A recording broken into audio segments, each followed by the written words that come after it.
Bueno, entonces, sigamos. Entonces, sí, efectivamente, la sesión anterior vimos que, terminada la guerra, las alianzas de Estados Unidos y la Unión Soviética se rompieron e inmediatamente se volvieron rivales. Pero aún así, Estados Unidos impuso su voluntad en muchos países, en Alemania, en Japón y en otros países, durante estos 4 años, por eso había mencionado este periodo.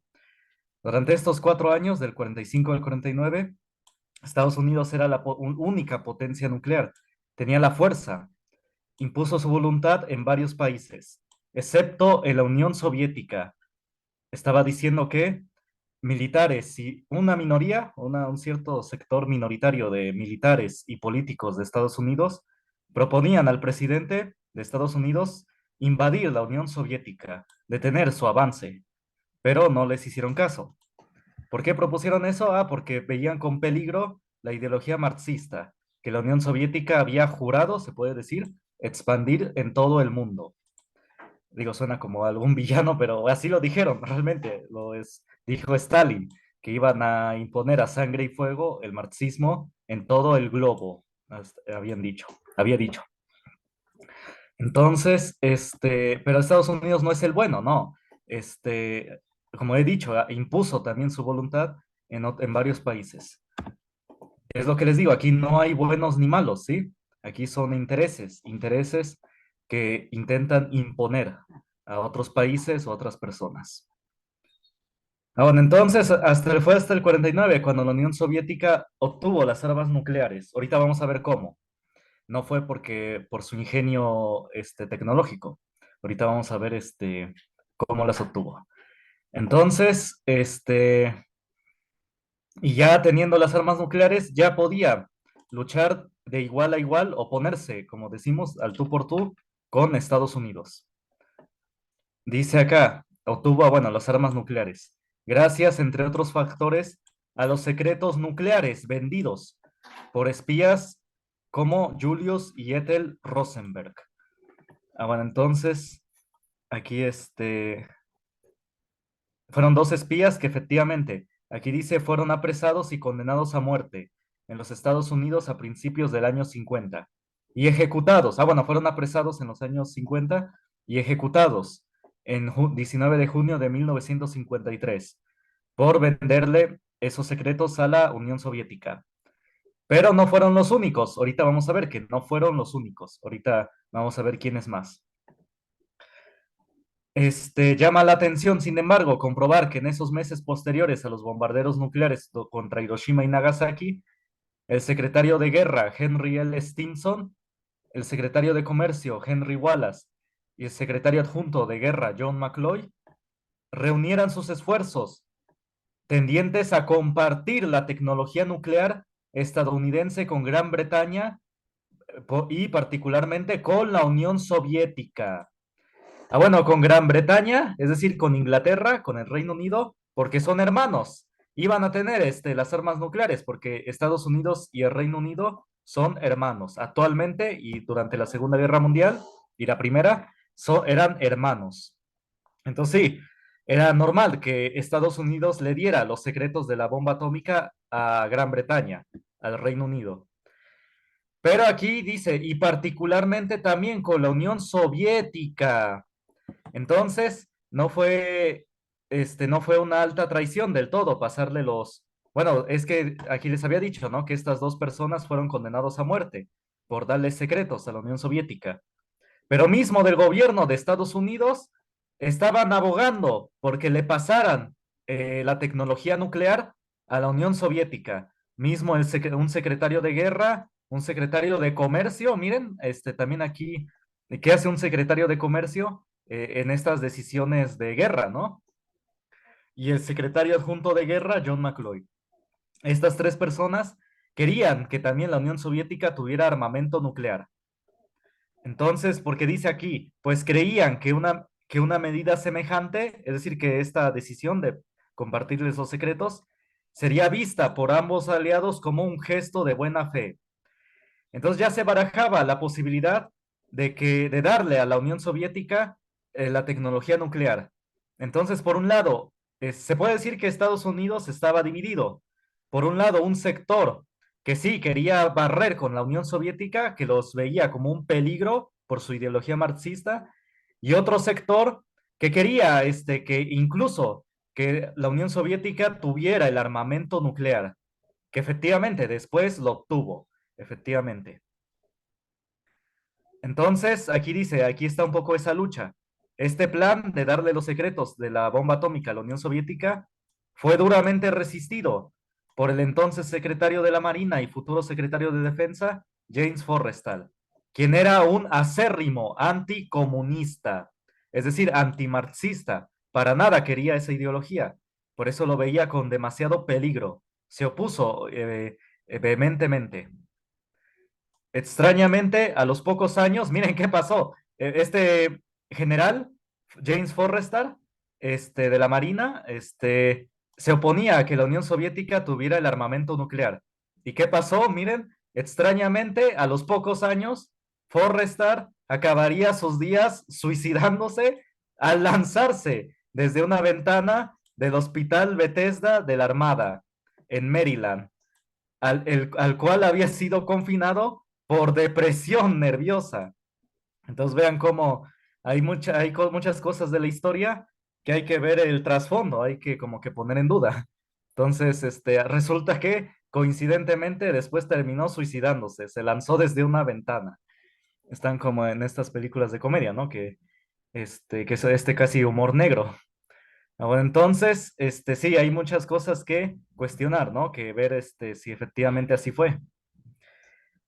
Sigue diciendo, el presidente Truman finalmente aceptó un control a medias de la tecnología nuclear, el que confió a Bernard Baruch.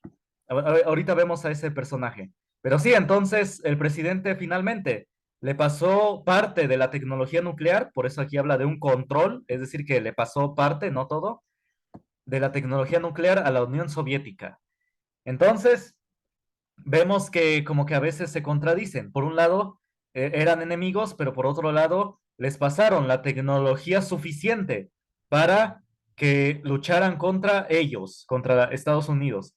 Y miren, ustedes pensarán que no es la gran cosa, pero es que miren, a ver, hay que pensar cómo es Estados Unidos, cómo se ha manejado incluso estos años para ver si, o antiguamente. Miren, de hecho, con México, vimos mucho la intervención de Estados Unidos en la historia de México, en el bloque que vimos de historia de México. Es decir, ¿a qué voy? Espero no enredarlos. Estados Unidos siempre, desde el siglo XIX, desde los años 1800, Estados Unidos, cuando veía que un país podía amenazar su poderío económico, político, lo invadía o le causaba problemas. Eso nos pasó en México. México tenía todo el potencial de volverse una nación próspera, una potencia, pero como a Estados Unidos no quería eso, por eso nos causó muchos problemas.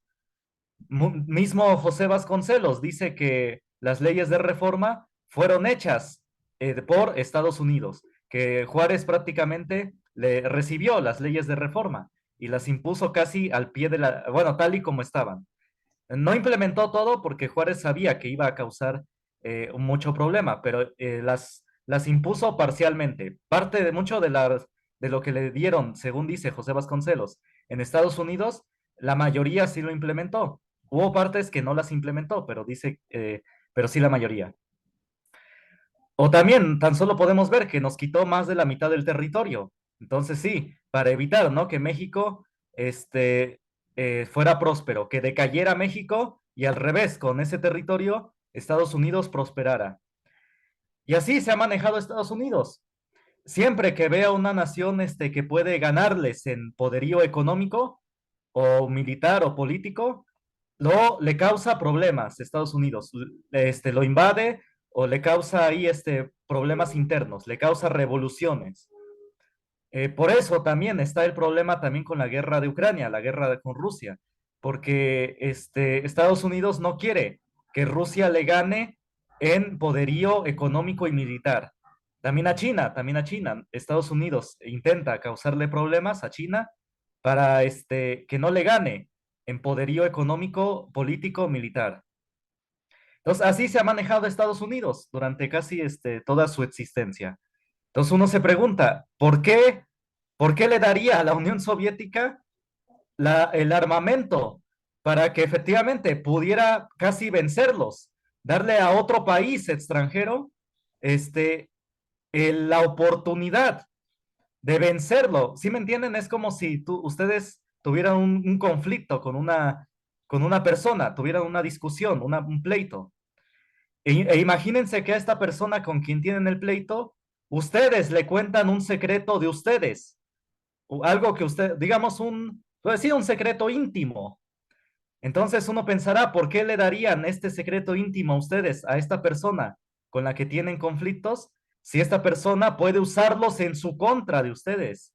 Es casi, casi como un casi suicidio. Sobre todo, máxime si Estados Unidos es muy conflictivo. Como les digo, cualquier país que se prospere, casi Estados Unidos le pone un alto, un freno. Entonces aquí habla mucho de por qué Estados Unidos le dio parcialmente, no todo, hay que decirlo, no todo, la tecnología nuclear a la Unión Soviética. Si bien pudo decidir no dárselos, bien pudo decidir que Estados Unidos fuera la única potencia nuclear. Bueno, ellos y el Reino Unido, porque son hermanos. Sí, es seguro que Estados Unidos le hubiera pasado al Inglaterra, la bomba nuclear. Bueno, entonces, esa es la incógnita que muchos historiadores y analistas han intentado, han escrito sobre eso, han analizado, han intentado responder por qué Estados Unidos fue muy benevolente en los primeros años con la Unión Soviética. Bueno, entonces, ¿dudas hasta acá? ¿Sí se entendió o más o menos? ¿O los enredé?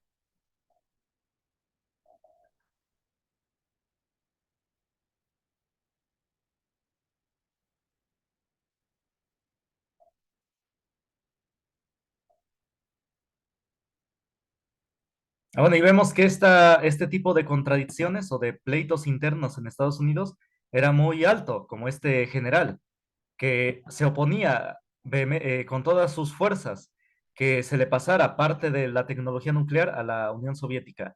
¿Y qué pasó después? Que según terminó suicidándose, misteriosamente.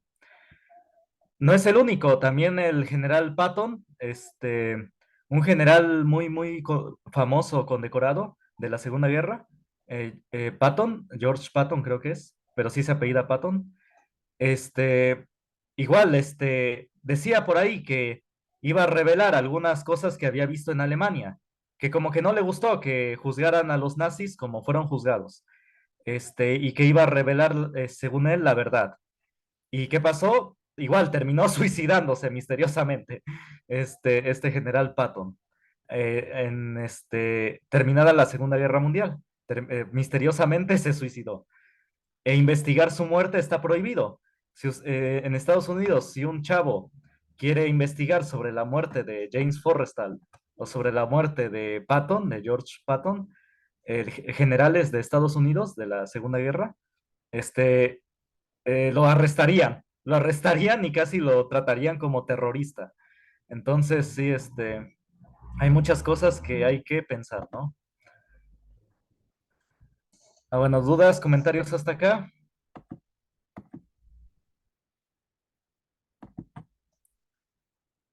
Bueno, entonces, este pase de información, bueno, parcial, no todo, de la tecnología nuclear a la Unión Soviética, se le fue confiado a Bernard Baruch. Ya lo habíamos mencionado este nombre, ¿sí se acuerdan de Bernard Baruch? Bueno, creo, Gonzalo, entraste cuando enseñé Primera Guerra Mundial, porque sí, había mencionado ahí a Bernard Baruch y también en la Segunda Guerra. ¿Quién es este personaje? Aquí lo dice, una muy interesante personalidad, es decir, Bernard Baruch, que fue asesor de todos los presidentes estadounidenses, desde Wilson. Wilson fue presidente durante la Primera Guerra Mundial, hasta Johnson, que fue por los años, creo, 50, 60. No, 50. Sí. Y quien ejercía una gran influencia dentro y fuera del gobierno. Entonces, esta persona, Bernard Baruch, era un gran, tenía muchas influencias.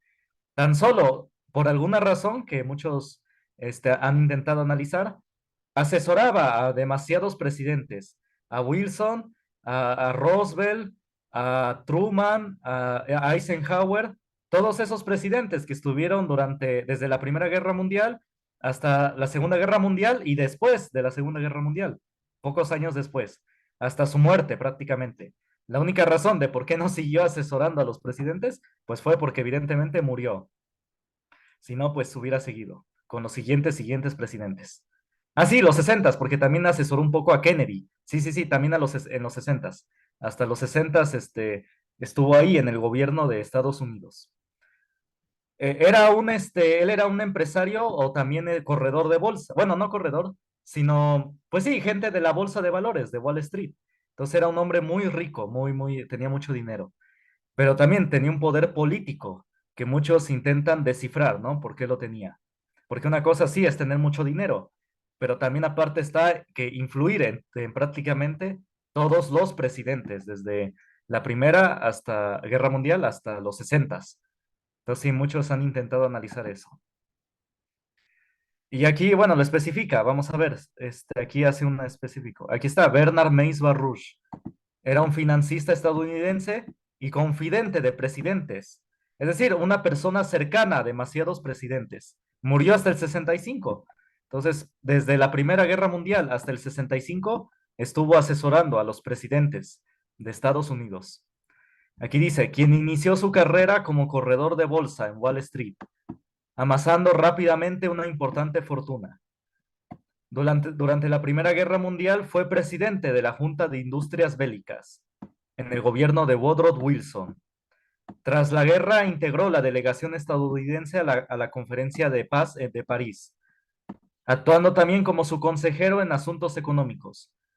Luego asesoró a todos los presidentes estadounidenses desde Woodrow Wilson de la Primera Guerra hasta John F. Kennedy y Lyndon Johnson en materia económica, política y estratégica, es decir, de guerra. Asesoró a cientos de funcionarios de gobierno. Entonces sí, fue un personaje muy influyente.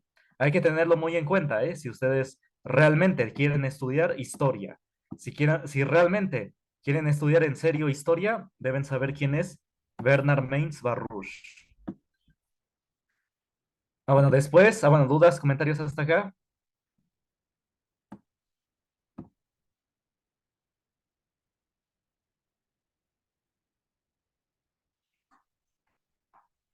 Y este libro no es el único que lo menciona, varios historiadores independientes, se puede decir, gente que, pues sí, que estudia en serio, menciona a este hombre. También los señores que les he pasado en el video, de los que debaten ahí de la historia, también lo mencionan. Los señores grandes, ¿se acuerdan? Que están ahí discutiendo sobre la historia, también lo mencionan.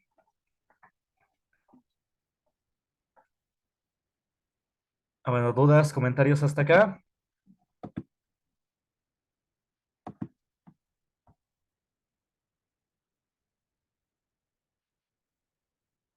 Bueno, y aquí hace un análisis el autor.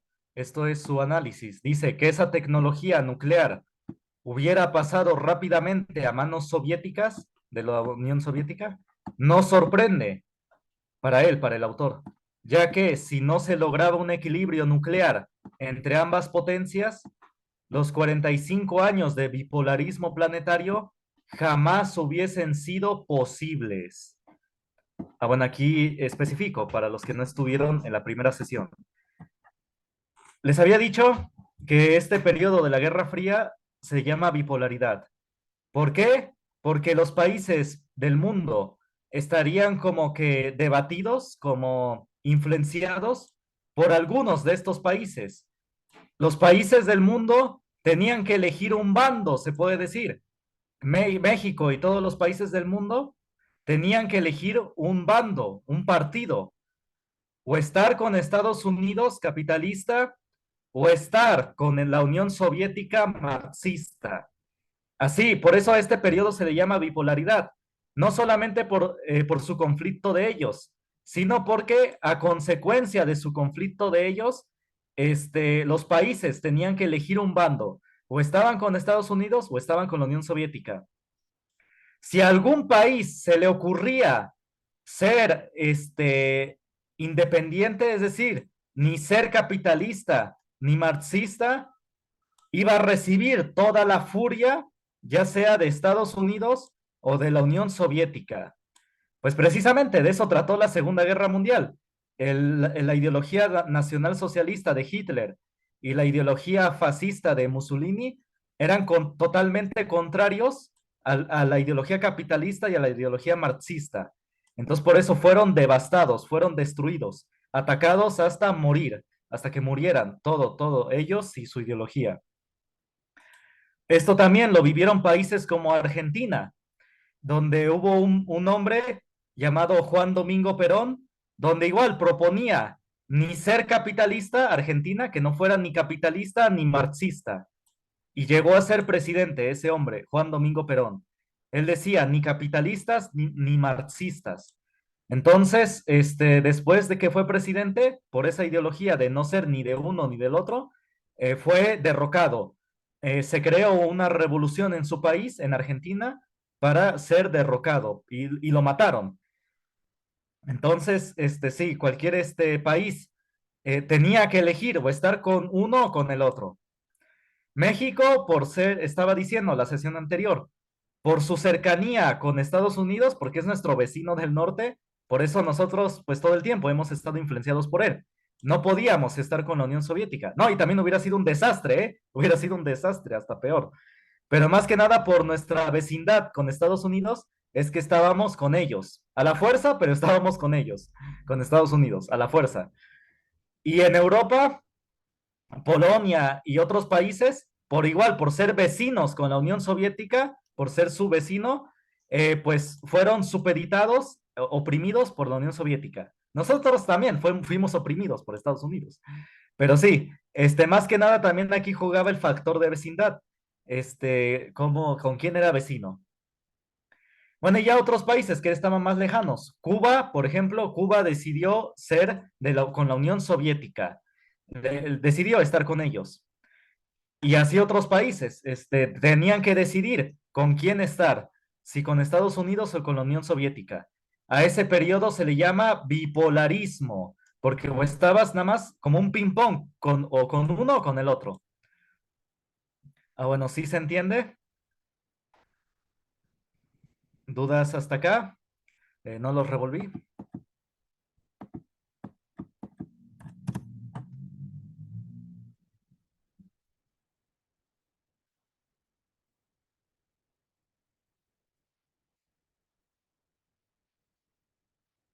Ah, bueno, entonces sí, cualquier persona que se atreviera a proponer algo distinto al capitalismo y al marxismo, a ambos, era tachado de nazi, de lo peor, y que había que ser destruido. Le pasó a Juan Domingo Perón en Argentina, también a Muammar Gaddafi en Libia, también creo que un poco en Irán, al Ayatollah Khomeini. Bueno, son personajes que después quizás los discutamos, ¿eh?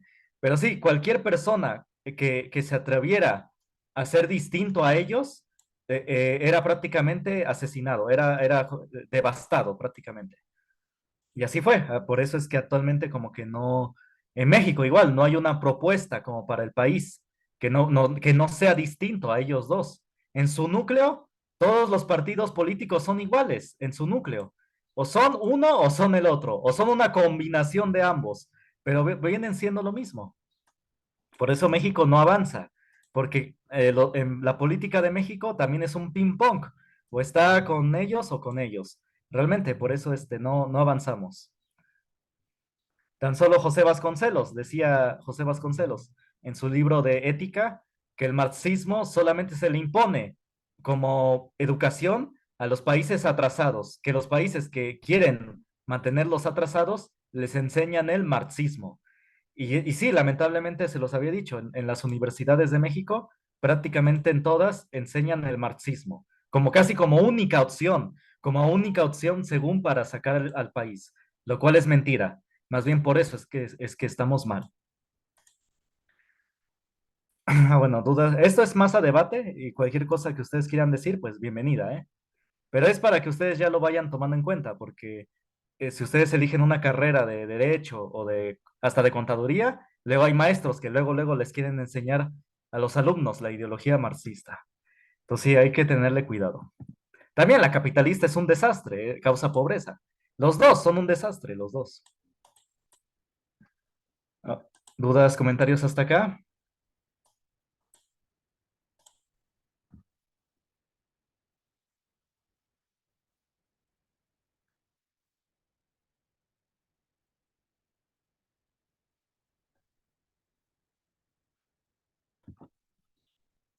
Bueno, entonces, bueno, ya son 10:41. Ahorita le seguimos a las 11. Me dicen cualquier duda, comentario, ahorita a las 11.